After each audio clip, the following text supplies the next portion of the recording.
Greetings, everybody, and welcome to another episode of SeptumSin versus the World and Delusions of Grandeur.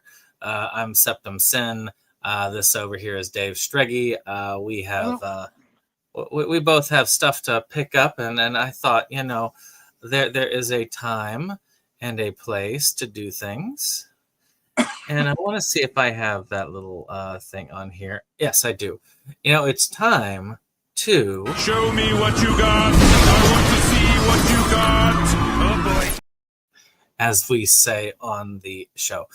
So of course, normally I would just do mixed branding on something like this, but since Inside Movies Galore, which is Dave's other channel, is going live not long after this, I figure, why not? I'll get advantage. So we're gonna do this one at a time. I'll show one, Dave shows one. Unless it's like a TV series or something, then we can just show off that one series or whatnot. Okay. So let's see here. I've got to get this, and there it goes, nice and big now. And so I'm going to start off with something I just got in the mail. This one's a controversial one. And that is Masters of the Universe, Revelation and Revolution. Let me get some light on there. There we go. Light. And let me change the quality of the light. There we go. So this is a He-Man series that came out on Netflix. And Kevin Smith was the one behind this one. There were a lot of high hopes, and they were all upset because of a particular change that they made in it for the first season, which was Revelation. But because He-Man was largely missing from the first season because of an issue there, but it was because of a setup to a bigger story in the second one, Revolution. And I'll admit, with all of it together, it has a lot of nostalgia in it, and I feel I actually like, after going back and watching some of the old episodes, this is kind of what I imagined it was like before, with the lower quality animation, all this. So this has very high quality animation. It's pretty darn cool. This is a steelbook that has both seasons on it. I really did enjoy this one. I don't know. Did you ever check this one out, Dave? I did not. I know I still have to watch my He-Man and She-Ra sets that I picked up some time ago, just to get back into the flavor of things. And I know I've got some of the later series of the Masters of the Universe, and I definitely know that I have the movie Masters of the Universe, but I wasn't. I heard about this on Netflix. Just wasn't too sure about how modernized I wanted to be on it. Well, it's not all that. Like I say, a lot of people, they jumped the gun, and I don't think they actually bothered to look at it, to tell you the truth. So they noticed He-Man was gone, and they were like, "Fuck this shit." Yeah, they looked at that, and they didn't. But again, some people can't see the big picture, and when you look at it at the end, it all comes back, and it makes sense in the story.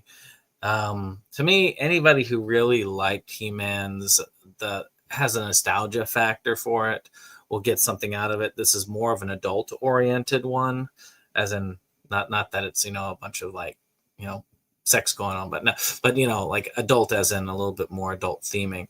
It's not over the top. It's not quite like, say, the She-Ra Netflix series, which really just went in there and redid the whole canon and all of that. It really is nothing like the original She-Ra in a lot of ways. I liked it, but I could see a lot of people who are like, no, I don't like that. I don't like these types of themes, not liking that one. But this one, I think, actually holds up pretty well. All right. There you go, Dave. Okay, so I'm pretty sure I haven't gone on about this in any video yet. It's been a while since I've actually done a video myself, so I decided to come on here with SeptumSin and show off my spoils. But those are beasts. To do to do whole seasons as one. I ended up picking up for relatively cheap, like $5 for each season. Those big bound sets of 6 Feet Under at a used place, and binging the series some time ago. But I'm glad that I finally picked up the series so that I could see what it was all about. So I have never seen a single episode of it. So while you're kind of showing off the covers, can you give me a Reader's Digest version of what it's about without spoiling anything? Well, it's relatively about a estranged son who had evidently was coming back to visit his family, and his father ran a funeral parlor, and by the time he got there, on the way to seeing his family, his father died, so he had to deal with that. But the family, I guess the whole entire series is kind of how they deal with, and I hate to say any spoilers, but the whole thing is relatively about how his family around him copes with the death of the guy who they kind of center it around. So ultimately at the end of things. So what does their covers look like there? I saw the crow on one of them. Yeah. Is he a pretty big character? That was the fourth season. I love the covers on these. I was gonna say those are beautiful box sets for $5. That's not bad. And it was a series that was going on around the same time as True Blood. So I mean, each of them has different covers. That's the one I think of when I think of that. Well, there you go. Stacks falling all over the place while I'm trying to get ready for them, but they have some interesting covers on them. So they do, and it's pretty impressive. While you're cleaning that up, I will move back over. I actually just got out of the shower, so normally I would have my hat on, but this thing has not been washed since I was a teenager, so I don't usually wear it when my head is actually clean. So you get to see my mostly baldness as it goes. So this next one is a Kino Lorber set, and I got it on one of their sales. I don't do this as often as I used to, but a lot of my pickups, I have got so many because I turn them. I used to turn them down in my collection. Now I've got them all on a shelf. I would just hold it. It's like, okay, when I can get to it. Some of these are like 7-8 years old purchases, and I don't remember which one's from what, but we will see. But all ones I never showed off. So this is a twofer, which is The Doll and I Don't Want to Be a Man, which this is the cover there. It's kind of a cool looking cover there. Okay. And then this backing of it. So let me read what this is, because I really don't have any idea what this is about. Anticipating such playful sex comedies as Ernest Lubitsch, Trouble in Paradise, and Design for Living, The Doll follows the misadventures of an effete young man who must wed in order to inherit a fortune. He opts to purchase a markedly lifelike doll and marry it instead, not realizing the doll is actually a puppet maker's flesh and blood daughter in disguise. You know, I porno with that theme. In the film, and this one is from what was it? 1919. So again, I sometimes purchase stuff because of the age, and this is history right here. So the other one is 1918, which is I Don't Want to Be a Man. A teenage tomboy tired of being bossed around by her strict guardian, impersonates a man so she can have more fun, but discovers that the opposite sex has its share of complications. So, a lot of these kind of films, especially in the 1920s, a lot of people look at the ones now. It's like, oh, well, these things are too racy these days. They would never have done it back then. It's like they didn't see films from the 19 teens and 20s before the whole Motion Picture Association came in and clamped down on it for decency. So it's kind of cool looking at these. I do look forward to checking them out. I do like to sit down and have a nice old romp. I was very curious about the one that y'all did, Boomerang, on Sunday, but just didn't have time because everybody was sick. I was sick with the flu. Kim was sick with the flu.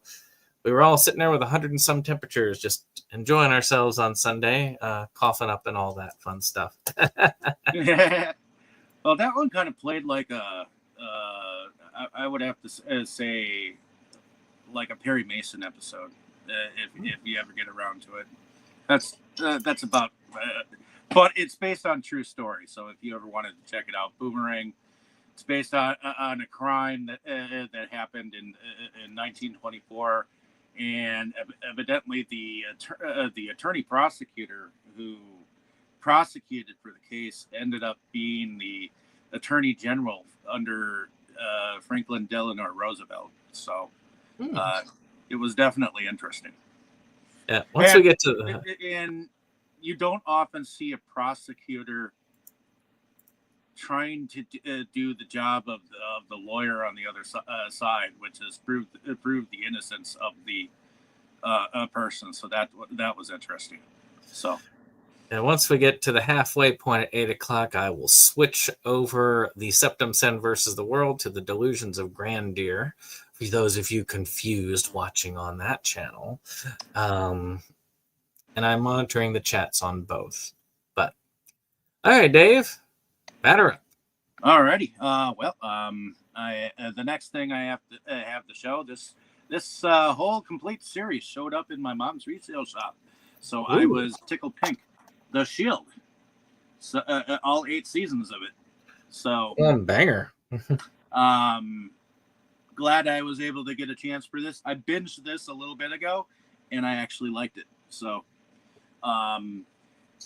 short version is a corrupt cop basically puts his foot in the mouth the entire series.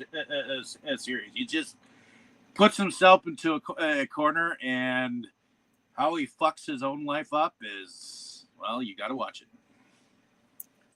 Ooh, I've heard a lot of good things about The Shield. I just have not gotten to watch it. Well, the main corrupt cop, he plays the Thing on the Fantastic Four and the Fantastic Four Silver Surfer movies. So. Well, I've got a nice little double feature. You're going to see a lot of little double feature sets here because I still haven't gotten through the when I dig into those other sets, I haven't gotten through those into the actual alphabet yet. So this one is a Takeshi Kaito film, which is Zatoichi the Blind Swordsman. This is the remake that they did. They did kind of a reboot with another actor, and that was pretty good. That one actually, of course, those of you who don't know what Zatoichi is, it's about this blind samurai that goes around righting wrongs and fighting injustices while having fun and doing a little bit of gambling along the way. And this one does pretty good, and it does have a lot of blood in it. Tarantino loves this film, as he would, I guess. And it comes with Sonatine, which is a seasoned mobster, travels to Okinawa on a peacekeeping mission, even though he suspects that his boss is secretly trying to eliminate him. Determined not to go down without a fight, he and his gang know exactly what they have to do. So, I don't know what they have to do. I watched it once, but I don't remember it, so it must not have been all that great. It does have some special features on each one.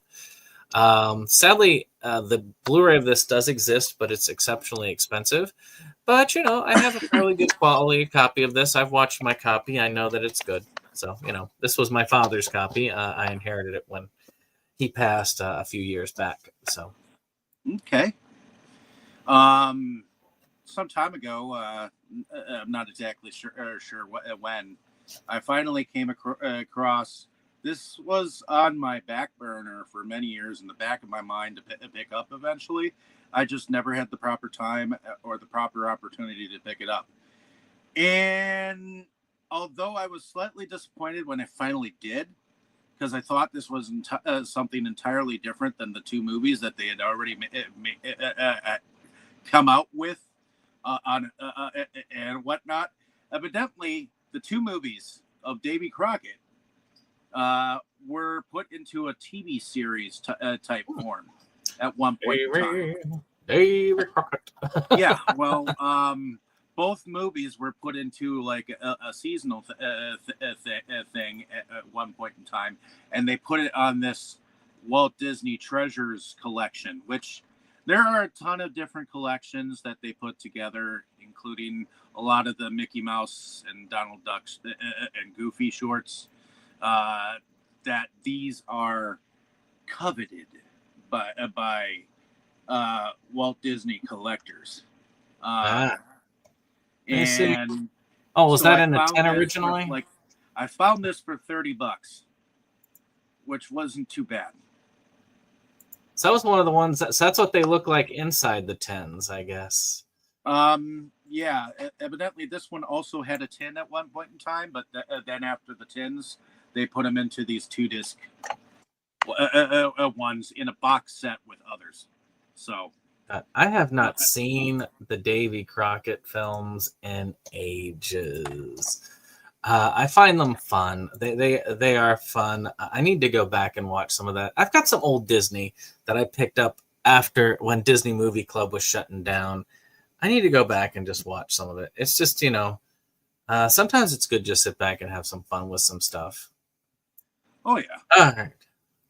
So I've got another one, which is a double feature. I like raunchy comedies, so I kind of took a dive on this because I've never in my life seen this, either of these, and that is Fraternity Vacation and Reform School Girls. So young, so bad, so what? I mean, these look like interesting romps there. Fraternity men mother, Tim Robbins, and Joe Cameron Dye have their sights set on a sun-soaked bikini fest down Palm Springs way. They're just hoping that Wendell, the ultimate nerd, whose father is paying for the trip, won't spoil the fun. Yep. And then, of course, you've got the Reform School one, is that they're sexy, they're beautiful, and they're bad. Bad enough to be locked up in the Pridemore Juvenile Facility, where there are no windows, no possibility of escape, and no hope. Voluptuous Jenny Williams, a young first-time offender, learns the hard way that the rules of the outside world don't apply to this reform school. Have you seen either of these, Dave? You sometimes watch these. I have not seen either one of those, I don't think. Have you heard of any of them? I haven't heard of Reform School Girls. I don't think I've heard of the other one. Interesting. Alrighty. So, around the same time that I picked up 6 Feet Under, I also came across another coveted TV series that I had been meaning to pick up. Also $5 a piece or so, except for the 2-movie movie set that they had 2 movies after the show, and they still left you cliffhanged with The Pretender. The Pretender was basically a shortened version. A man who had escaped from a place called The Program, or I believe something similar to that effect, and he was always on the run from them, and it kept going backwards to all the different tapes that they had of him while he was at the center. There we go, the center. That was what they called it. And they pit him against another agent who also ends up being his sister, and then it kind of like mystifies you throughout the entire thing who exactly his parents are and all that jazz. And it ends up kind of kooky in the movies, because then it gets kind of Indiana Jones-ish, and then they kind of like fly you through whatever, but Yeah. it's still a fun series, and I think that Jared, the main character, the guy who plays him, he reminds me a lot of the character of Data a little bit, because he's just full of life, and it's like he looks at everything brand new, So, but other than that, it's an entertaining series that I caught while it was on, just never got to finish it, and finally was able to finish it some time ago. I've watched a lot of it with my mother. We used to watch it together. It has the feel of an 80s series, even though it was out in the 90s. So, fun stuff. Let's see here. So one other, I guess now it's time to change it over. There we go. Delusions of Grandeur up on there now. Crunchy. So I have here another double feature from Kino. And I've heard of these, but I have never seen a single one of them. And one of them is, and this is the collection that's a Vincent Price collection. It has the Abominable Dr. Phibbs and Dr. Phibbs Rises Again. Now, I have never seen a single one of these. It's fun. So, horror legend Vincent Price plays the diabolical Doc, seeking the ultimate in revenge with precision creepiness and surgical wit. After a team of surgeons botches his beloved wife's operation, the distraught Dr. Phibbs unleashes a score of Old Testament atrocities, from the plague of locusts to an attack of the rats on his enemies that climax in what would be one of the eeriest endings on screen. Have you seen any of these, Dave? I have. I used to have the Scream Legends. In fact, I still do. The Scream Legends collection of Vincent Price, and it has those as a double feature on them. Now, I don't have an updated copy like you do, but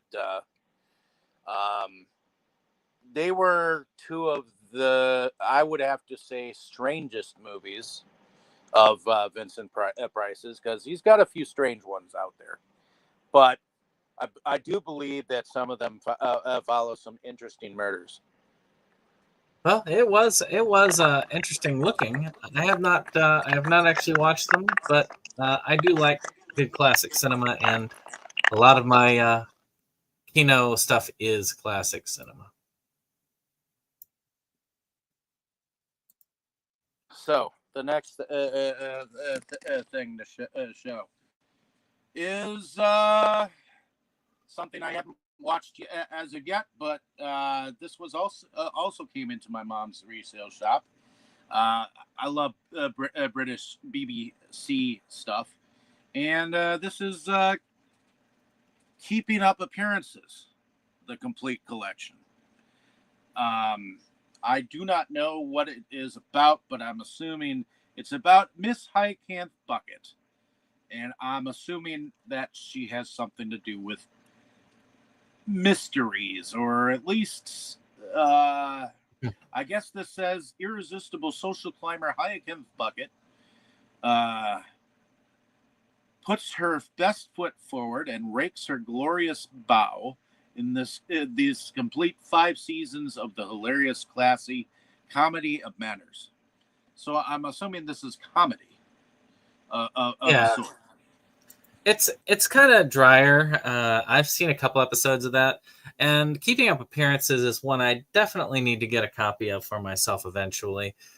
I'm not sure I need a set that big. Maybe I could get me a compact one, but still, that's still a pretty cool looking a set there. I mean, and I like those old British mega sets. I used to have the Monty Python mega set, which I eventually upgraded to the Blu-ray, which is much smaller because the mega set used to be like that big, and and I had that for years, and then the Blu-ray is like that big. So it saved me a little bit of room, and as you know, room is always an issue. Yeah, that's true. All right. So this one is a collection that I got from Disney Movie Club as they were running out because I liked.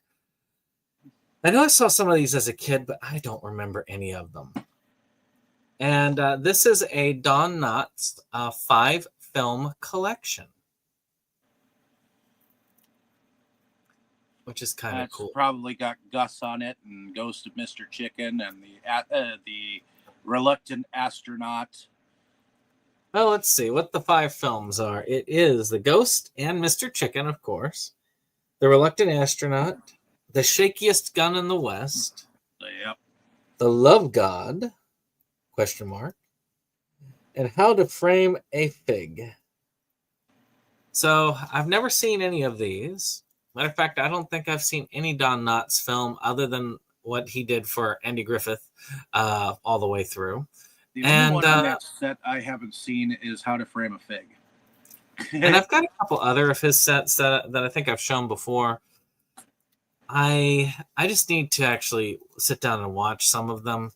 Like I say, I like Don Knotts, and I know I've liked some of the other stuff he's been in. I mean, I watched him in Three's Company, and like I say, Andy Griffith, and I'm curious. So just in general, I'm sure it's going to be something fun and enjoyable to watch. I'm not even going to go through all of the stuff there. For those of you who are Don Knotts fans, you probably know what they are already. And for those of us who have not seen it, I know enough to know these are probably these kind of wacky screwball comedies. So, child-friendly screwball comedies, but still. There you go, Dave. Alrighty. I'm not sure. I can't swear to actually having gone on about these, but I've been collecting the Being Human BBC stuff, and I do think I have at least the first 4 seasons of it. I know there's a 5th season out there, but it's very rare, and it's hard to quite get for the right price because they are hard to hunt down. All in like one. I wish they would come out with like a complete set or something like that, but that's like pulling teeth with distribution companies. But I've got at least the first 4 seasons of the only Being Human series that I care about, because these characters were good in it. When they went to the American one, not so good in my mind. But that's like the one with like ghosts or something. I can't remember what. Well, there was a ghost, a vampire, and a werewolf living together in an apartment. Sounds like a bad joke. But I mean, the vampire actually ended up being on the Hobbit trilogy as one of the dwarves that went along with Bilbo Baggins on the journey. So was he a sparkly vampire? No, he was not. Only Twilight did that shit, and they should be drawn in court for that. But in any case, I might as well show this as well.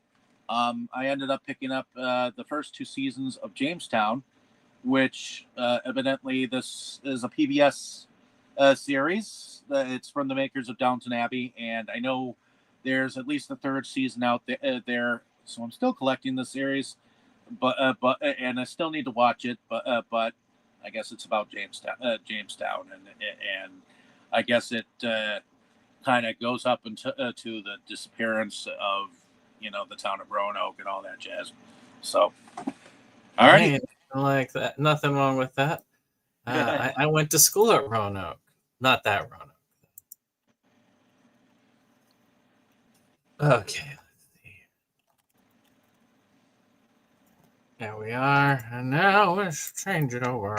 This one I definitely got when my father passed. I inherited this. He had got this because he was born in the 40s, so he got this. The decade you were born, the 40s. I'm not sure whether I'll keep this or not. It's one that I need to actually see it first and see if it's worth a keeping. Let's see here. A gallon of gas was 15 cents. The national debt was only 257 billion. The population 151 million. Sorry. Life expectancy was 68 for women and 61 for men. Well, that wasn't so good. And the minimum wage was 75 cents. In this, you get an interactive timeline, a complete feature film, Till Clouds Roll Us By, that was in 1946 with Judy Garland, a TV episode of The Lone Ranger, 5 classic 1940s commercials, and 5 signature movie trailers that were released in the 40s. So really and truly, I'm going to... it really depends on that Judy Garland film, tell you the truth. I don't have it, and it may be good. Who knows? Hit or miss. I've got a few of those collections. They came out with one for the 40s, 50s, 60s, 70s, 80s, and I believe 90s that are out there if you ever wanted to hunt those down. But I still have to... I think I have a few of those. I still have to check those out. I picked them up just to eventually check them out eventually. But I've got a couple of one-ups because I still have to collect the rest of the series. I got these off of Jake the last time I bought from him, which was relatively recent. Nip Tuck Season 1. And then Monk Season 1. So Monk is kind of a crazy character. He from what I understand, he's got a lot of idiosyncrasies, and from what I understand, some of them borderline on like, you have got to be kidding me. Can't he just deal with it? Kind of thing. But it is what is. So yeah, it's hard. It's hard for people who have that sort of illness. Yeah. So, well, this one is interesting. I had wanted this one for a while. I don't know if you've ever had that where you've looked at something and you said, I really want that. I just can't afford it right now. I really want that. I really want that. Then you get it and you never watch it. And that's what it was like for this one, which was The City Without Jews, which is a collection piece. It is one that Kino Lorber kind of worked with, and it's about some Jewish cinema, but more importantly, it's a lot of the cinema that it came out at the times in the 20s and 30s during times like during the 30s, we know what was going on in Germany then with Jewish individuals, which is rough. So this is based, the main one is the actual movie itself, which is this one, which is based on the controversial and best-selling novel by Hugo Buttauer, H.K. Breslau's 1924 film adaptation of The City Without Jews, was produced 2 years after the publication of the book, only a decade before the events depicted in the fictional story became all too horrifically real. Set in the imaginary city of Utopia, the story follows the consequences of an anti-Semitic law passed by the National Assembly forcing all Jews to leave the country. At first, the decision was met with celebration, yet the citizens of Utopia are confronted with the loss of the Jewish population and the resulting economic and cultural decline. The National Assembly must decide whether or not to invite the Jews back. Conceived as satire, but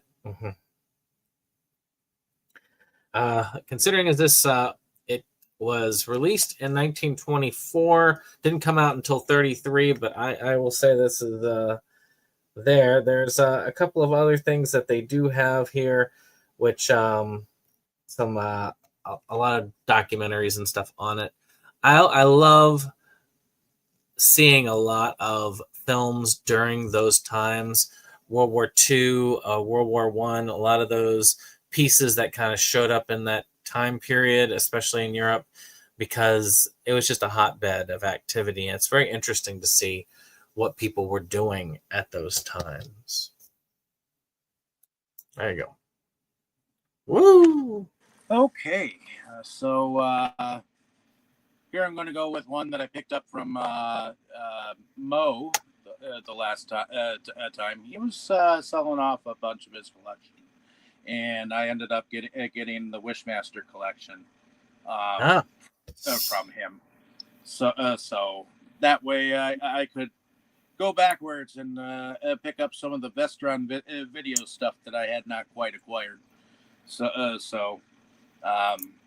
And thanks to the set, I was able to rewatch Wishmaster on it for one of our discussions, because I chose it for one of our discussions on this on Delusions of Grandeur. So on this channel, yes, on this channel. So go find the discussion and let us know what you thought of our discussion.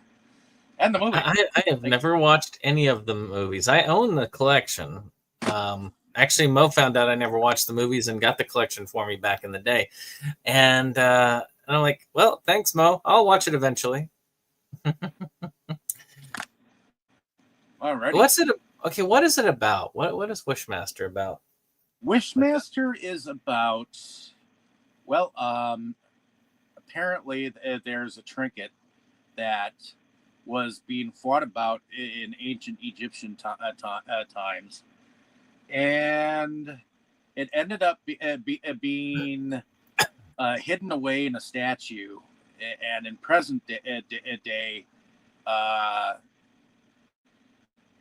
workman on the ship that was trying to get the statue off a ship ended up being drunk, accidentally dropping the statue, and the statue broke open and started to create chaos as the being inside of it was starting to become alive because of the wishes that he was trying to accumulate. And ultimately it came down to the female who was looking into the trinket to kind of banish it back to where it came from. And it's basically a series where it involves this Jinn type character trying to force people into, breaking him free from his world of the Jinn, and he's kind of an evil character.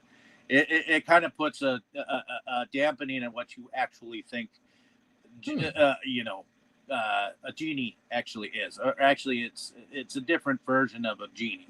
Well, Jinn is an evil genie, so Yeah.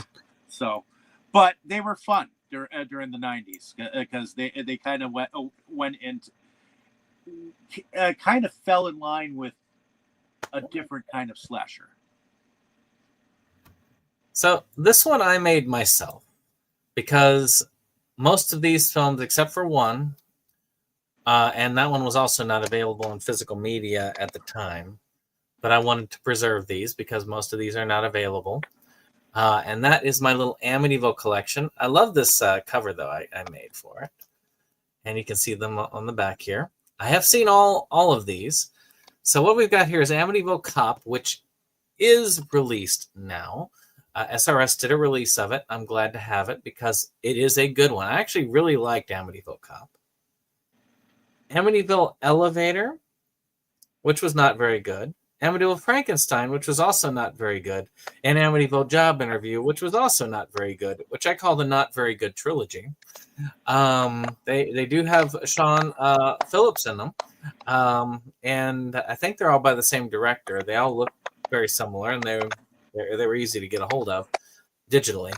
And then finally, Amityville Scarecrow 2, which I did buy copies of Amityville Cop and Amityville Scarecrow 2 because, I want to contribute money. The others were free on YouTube, so.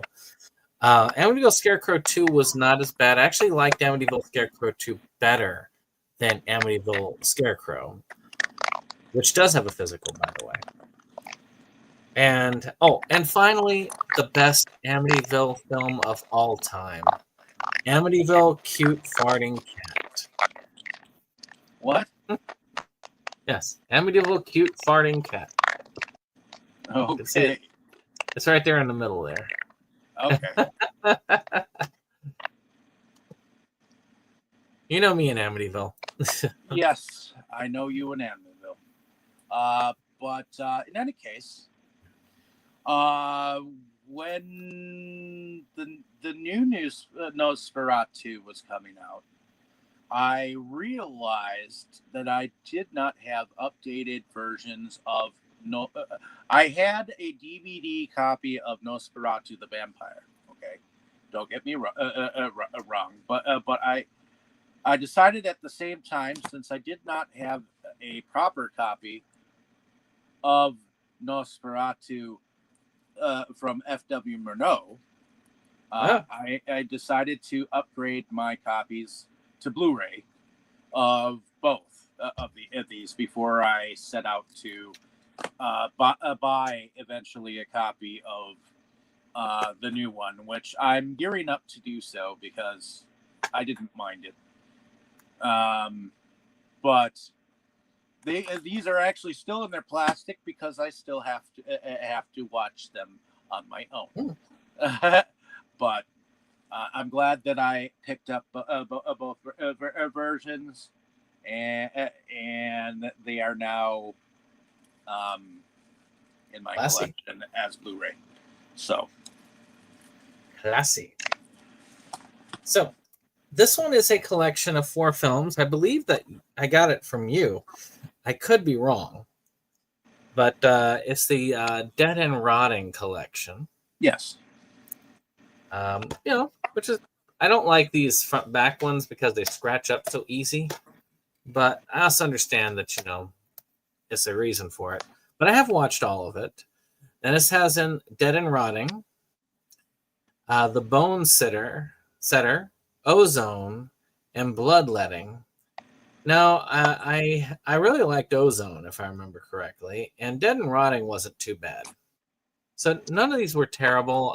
They're fairly enjoyable. I mean, having Lloyd Kaufman's name on it, unless he's directing it, doesn't mean a lot to me because Lloyd Kaufman would be in anything.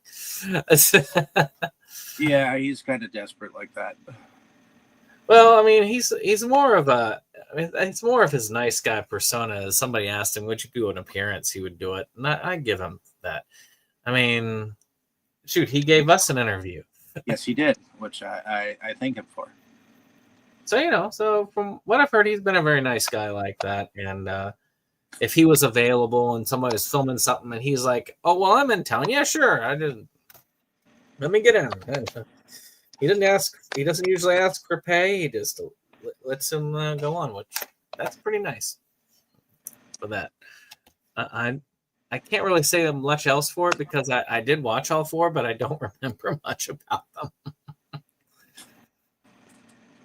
All right. So this came into my mom's resale shop, and these will go towards my holiday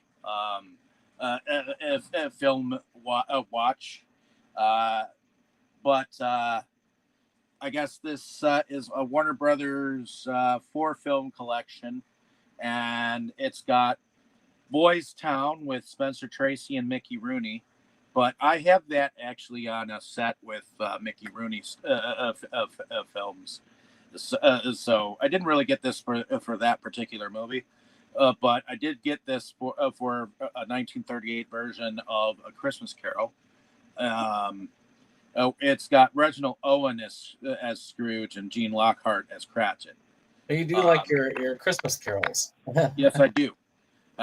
This one also has Christmas in Connecticut and The Singing Nun in it. And normally with some of these movies and some of these box sets, you would also find this movie, which was also at my mom's resale shop. This is called It Happened on Fifth Avenue. Oh, very nice. So those all will go towards my holiday watching this year, and I'll probably get Christmas in Connecticut in and The Singing Nun just to see what the Singing Nun has to do with Christmas. Well, especially since the song Dominica Nika Nika Nika Nika New that was in American Horror Story season 2. So, but anyways, so I've got this upgrade because I had an Adam Thorne film, and I hadn't watched it yet. I still haven't watched it, but they came out with this 2-pack on Blu-ray. I was like, you know what? I'll do it so I can get another one of his. And that's the 2-pack of Rock and Roll Asylum and Amityville Outhouse. I mean, I know some people who do find his stuff funny, and I have not seen any of his stuff, but it does look entertaining. And nothing wrong with that. I mean, have you seen any of this stuff yet? I know you know of him, but have you seen any of his work? whose work? Adam Thorne. I don't think I have yet. Well, you will one day because you'll probably be watching Amityville Outhouse with me. So, quite possibly. All right, these two also came into my mom's resale shop, and I do believe there was a reason for them to do so. But I have a movie called Random Harvest. oh, With Ronald Coleman and Greer Carson. And I'm not sure what this movie is about, but I also have, this says that this has something to do with Alfred Hitchcock, and it's called The Paradine Case. And I had not heard of this yet, before. So this is, and I've watched a lot of Alfred Hitchcock's stuff. This one was a new title for me, so I wonder if it's, and I see that it's got Gregory Peck in it, very young Gregory Peck, so it should actually entertain. I guess it's got quite a few special features on here. It's got a commentary with some film historians like Stephen Rebello and Bill Crone. And it's got some isolated music from the tracks. And it's got the 1949 radio play with Joseph Cotton on it. And I guess it's got an audio interview of Hitchcock with Peter Bogdanovich. So for a DVD, it's actually got quite a few special features on it. So might be good. Oh yeah. Well, I've only got one more thing, which is kind of good for the timing, and then I'll bring you up to throw off whatever stuff you want to throw out last minute. But this one was one I wanted to get from Disney Movie Club as they were closing out. Ended up getting it on eBay for a decent price, oddly enough, even though this is a Disney Movie Club exclusive, which was the 75th anniversary edition of Saludos Amigos and the Three Caballeros, which I really liked these as a kid. I don't know if you got to watch these as a kid, but I'm not quite sure whether I actually ever saw any of that. The first one kind of is just a little bit of information on Mexico and South America and stuff like that and our relationship back in those days. Which was, let's see here. I don't know what year that was. It was a while back. And it's kind of cool to see that. I really like these. These are classics, in my opinion. These movies introduced these two characters, the green parrot, who is from Brazil, and the I guess the Mexican rooster or something like that, which was also kind of cool.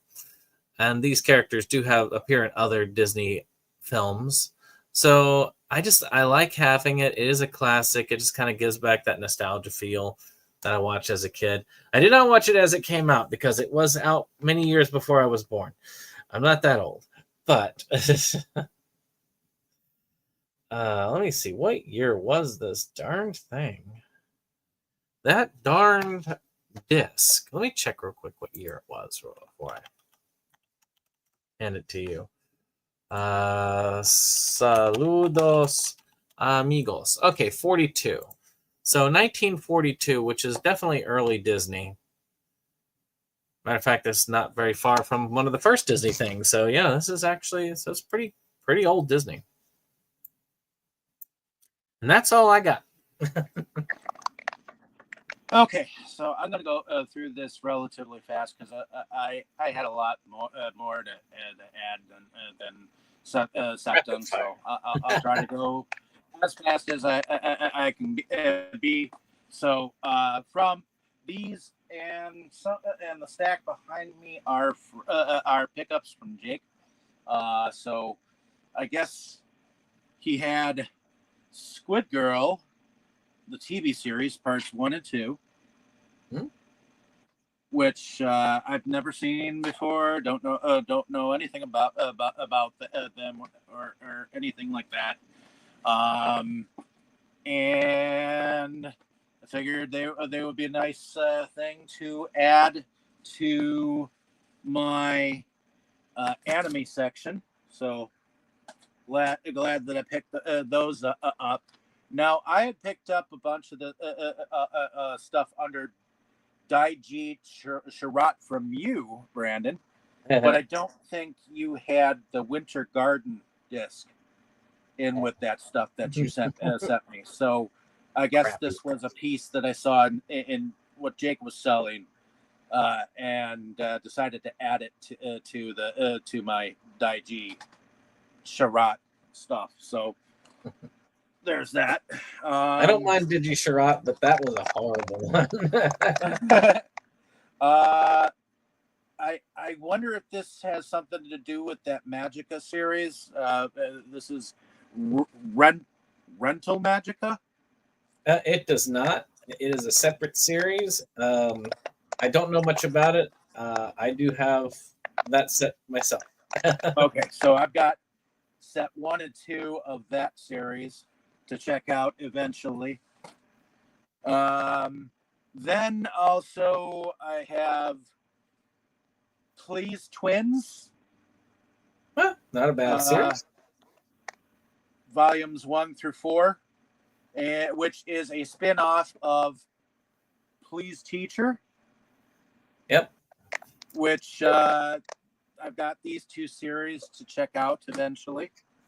So it's interesting is I've got both of those on DVD and the individuals, but I've got the boxes, which is why I never upgraded to the Blu-ray because the art boxes are cool.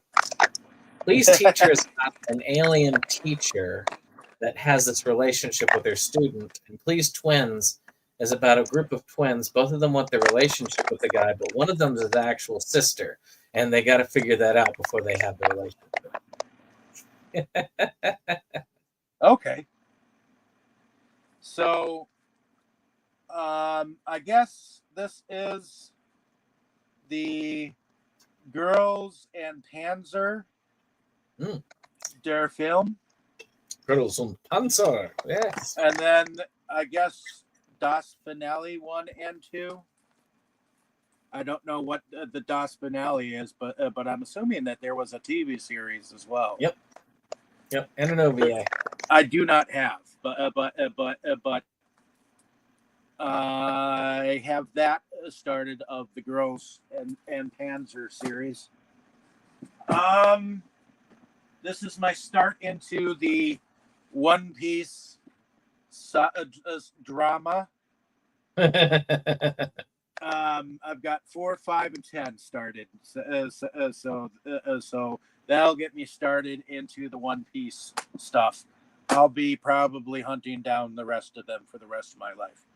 I was going to say, it's in the 40s now. The volume's in the 40s right now. Yeah, quite possibly. All right, so next is, I believe, El Hazard. Good series, classic. El Hazard, the Magnificent World, and then the Alternative World. Yep. So very good series. Those classic series to check out. All right. Next is Chrono Crusade, the complete series. Another fun one. Yeah, to check out. It looked like it was up my alley to check out. So that is an interesting thing. Okay, so this series also came into my mom's resale shop. It is a British series, which I believe I still have yet to collect the last 2 series in the series, but it's George Gently, the series. I guess it's a mystery, kind of like Sherlock Holmes type guy. Gonna eventually get into that series. All right. Next, I have 3 more stacks, and I'm getting into them as I go. Okay. So,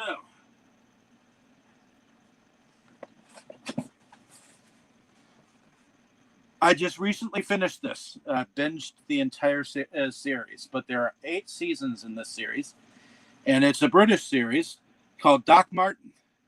Martin Clune is the actor, and he's basically a doctor who moves to a seaside town called Port Wen, and they all kind of dislike him, and they all want to have their tea, and they all expect way too much. And this guy, he is a staunch, very by the book, no nonsense dude, and he's got a blood deficiency where every time he sees blood, he pukes.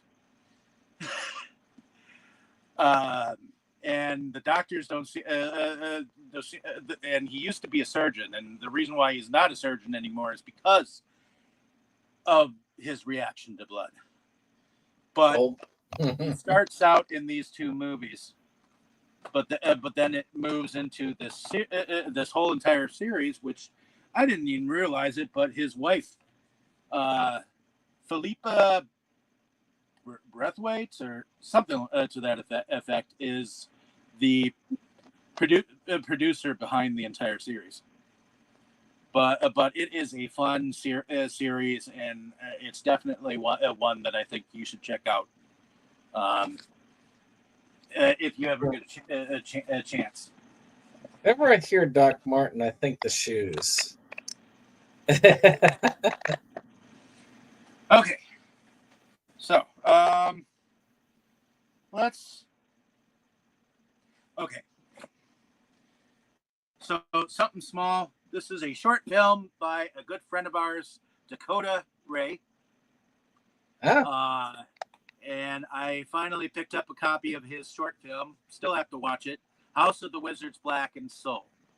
I have not seen that one, and I haven't seen the one that was prior to that. It's just when it came out, it was a very dark time in my life, and I've been waiting to get it like a time where I'm pretty happy because his films, they can go dark.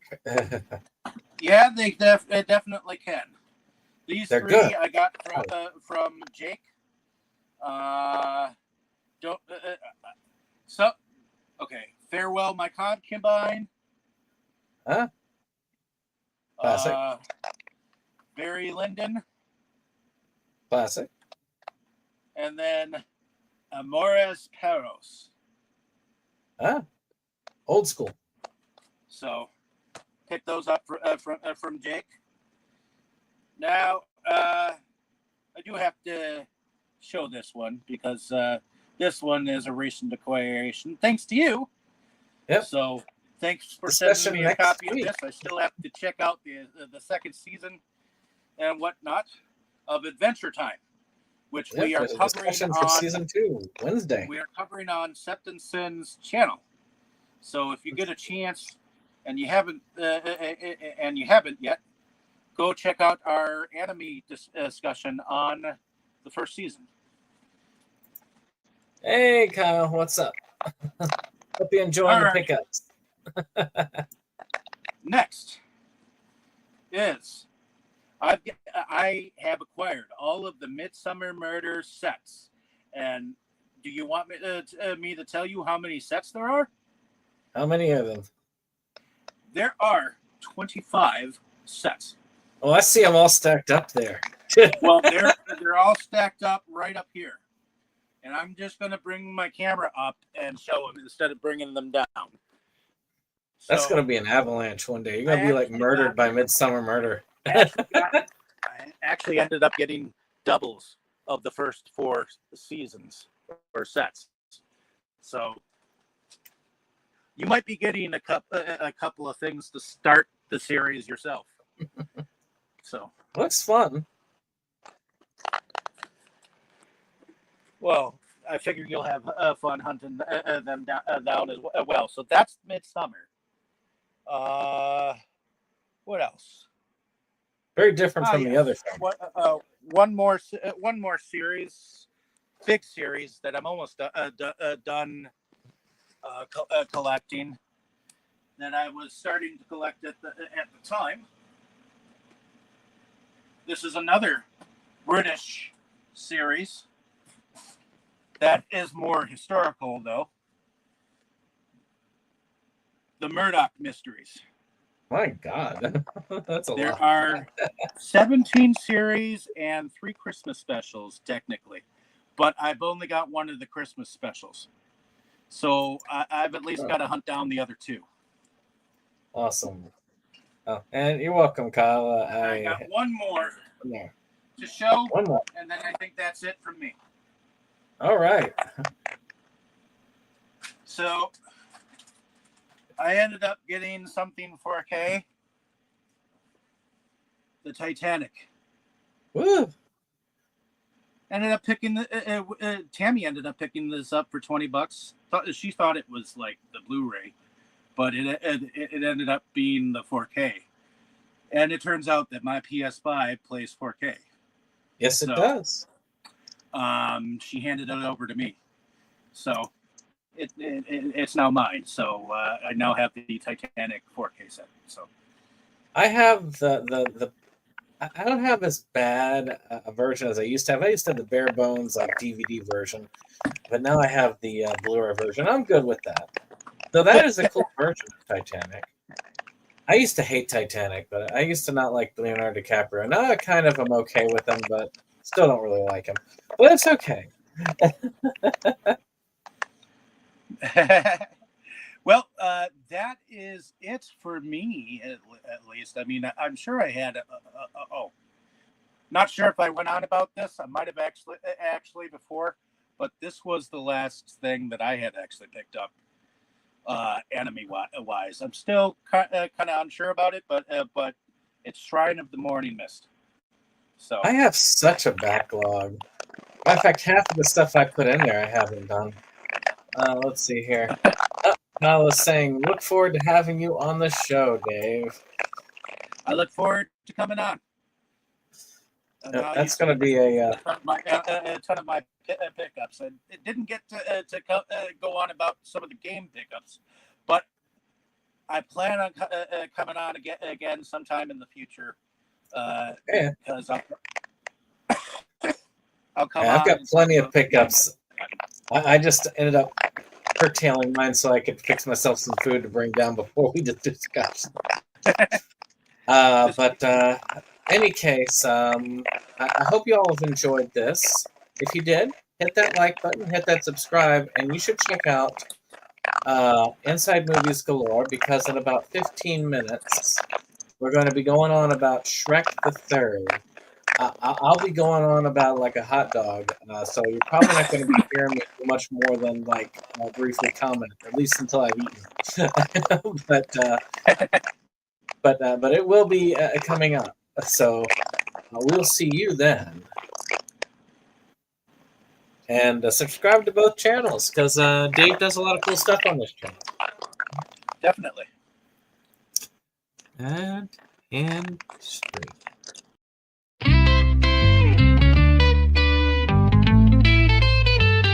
SeptumSin versus the world. It's that place for all the boys and girls. You'll feel real safe, you'll feel real warm. It's a cozy place to ride out the storm. SeptumSin.